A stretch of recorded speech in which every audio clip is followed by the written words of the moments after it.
तो राजा दशरथ जी बोले ये तो बड़ी समस्या है, पर कौशल्या तुम बताओ कोई ऐसा उपाय है जिससे बारात की शोभा बन जाए। देखिए इसीलिए कहा माताओं के पास में भगवान ने कुछ एक्स्ट्रा बुद्धि डाली, इतना दिमाग दिया है इनको। कौशल्या बोली महाराज चिंता क्यों कर रहे हो, भरत है ना। क्योंकि तुलसी बाबा भी कहते हैं राम भरत ही की अनुहारी, सहसा लखी न सके नर नारी। राम और भरत का एक ही स्वरूप है, स्वभाव भी एक ही है और रंग भी एक ही है। तुलसी बाबा कहते हैं एक साथ दोनों भैया खड़े कर दिए जाएं तो सहसा लखी न सके नर नारी। कौशल्या बोली बना लो भरत जी को दूल्हा, कोई कहा जाने बढ़िया सेहरा वगैरह डाल देना, अच्छी से शेरवानी पहना देना और काम चल जाएगा, शोभा बन जाएगी। अच्छा जब भरत जी बने दूल्हा के पास सहवाला भी हो, तो सहवाला राम जी को तो लक्ष्मण जी थे वो भी साथ में, तो कहा भरत जी के सहवाला बना लो। शत्रुघ्न जी को वर्णन तो बहुत विस्तार से है, पर मैं बहुत जल्दी अभी सुना रही हूँ कि हमारे पास स्वामी जी और स्वामी जी का एक भी मिनट लेना नहीं चाहिए, क्योंकि हमारे आदरणीय है, हमारे पूजनीय है। जब वो आ जाते हैं तो हमारा कर्तव्य बनता है कि हम अपने संत भगवान का सम्मान करें। बोले सच्चिदानंद भगवान की जय। अब बड़ी सुंदर बारात सजी और मिथिला के लिए चली भगवान की बारात। राम जी की बारात गई, रास्ते में बड़े मंगल हुए, बड़े सगुन हुए। पुराने जमाने में बहुत से लोग सगुन ज्यादा विचारते हैं ना, कि देखो भाई कौन सा सगुन है, सगुन आप कोई कुछ नहीं देखता। जब मनाया जो विचार उठा, जिस समय उठा उसी समय ठान लिया सगुन हुए। अब सगुन पर राम की बारात जब चली, मिथिला में पहुंची, इतनी सुंदर बारात, राजा जनक जी ने बड़ी सुंदर व्यवस्था दी। बारातियों को बैठा करके खटरस व्यंजन नाना भांति नाना प्रकार के भोजन पवाए। और देखो दो दूल्हा अयोध्या से गए और दो दूल्हा पहले से थे, कुल मिला के दूल्हा हो गए 4 और 4 दूल्हा आए। अब मिथिला की सारी मिथिलानियां दौड़ी, राम की बारात आई, राम की बारात आई। जैसे ही मिथिलानियों ने देखा एक ही जैसे दूल्हा 4 मिथिलानियां प्रसन्न हो गई, इतनी प्रसन्न हो गई और राम जी से कहती है राम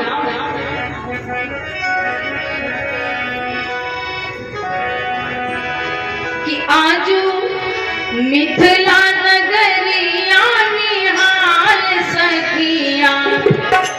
आज मिथिला निहाल हो गई। कहा काहे 4 दूल्हा है। एक सखी बोली 4 दूल्हा है, पर सबसे बढ़िया वाला कौन है।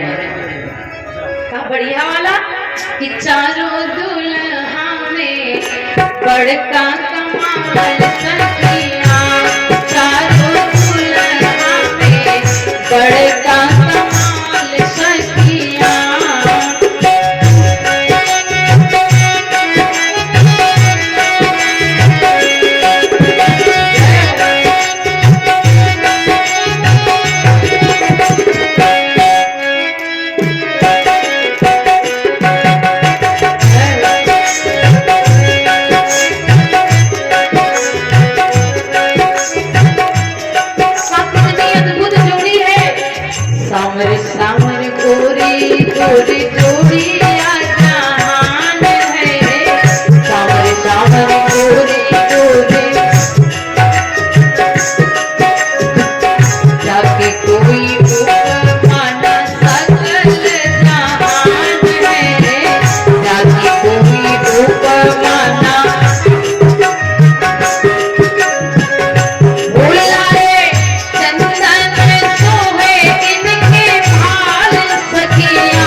राम जी दूल्हा बनकर के सुंदर मंडप के नीचे आए, और जैसे मंडप के नीचे आए तो भैया जानकी जी भी बुलाई गई। जानकी कौन है? कहा जगदम्बिका, जगदम्बिका है, और इतनी सुंदर सिया है कि सुंदरता को सुंदर करें, सुंदर को भी सुंदर बनाने वाली जानकी मैया जी हैं। और जैसे ही माँ जानकी जी राम जी का गठबंधन हुआ, बैठ गए गुरुदेव भगवान और राजा जनक जी आए, मैया सुनैना।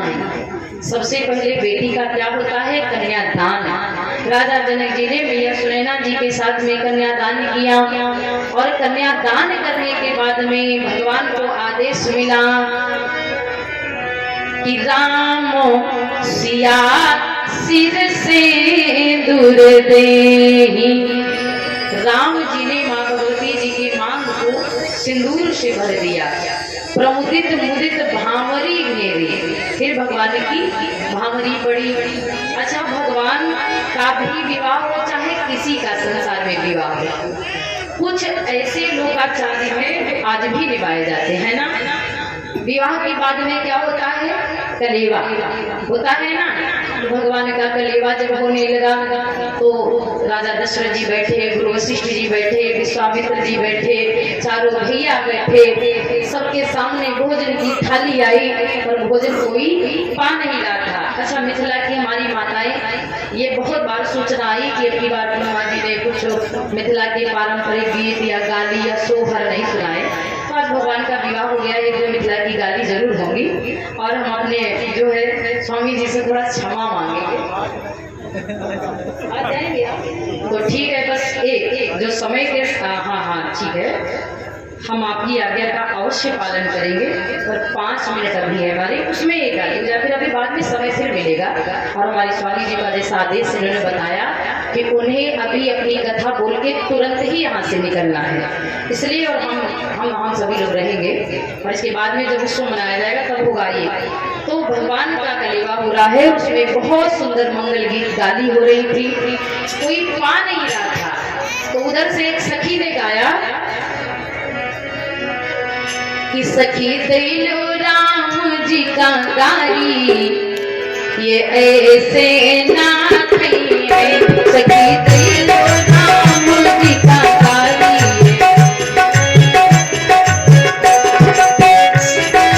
ताली जाके दाई का मतलब है भगवान का कलेवा हो रहा है।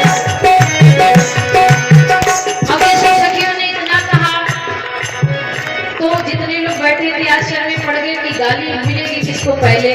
तो कई सखियां बोल पड़ी, पहली गाली इनके गुरु जी को, पहली गाली, पहली गाली इनके गुरु जी को, पहली गाली। अब तुमने सच्चाई मिथिला की धन्य सखियां हमको भी नहीं छोड़ रही। सखियों ने कहा, महाराज जिनकी पागल पागल नाती है दाढ़ी, ऐसे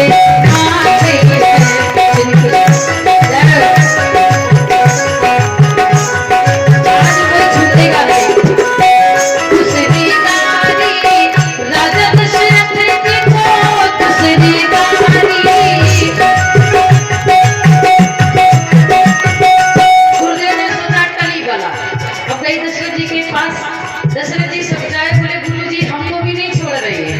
राजा दशरथ जी कहा हमको नहीं छोड़ रही। गुरु जी बोले जब हमको नहीं छोड़ी तो तुम्हें क्या छोड़ेगी?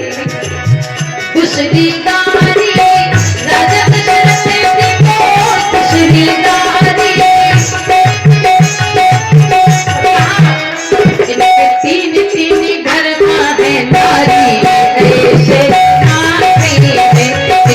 इनके तीन घर में है नारी, ऐसे।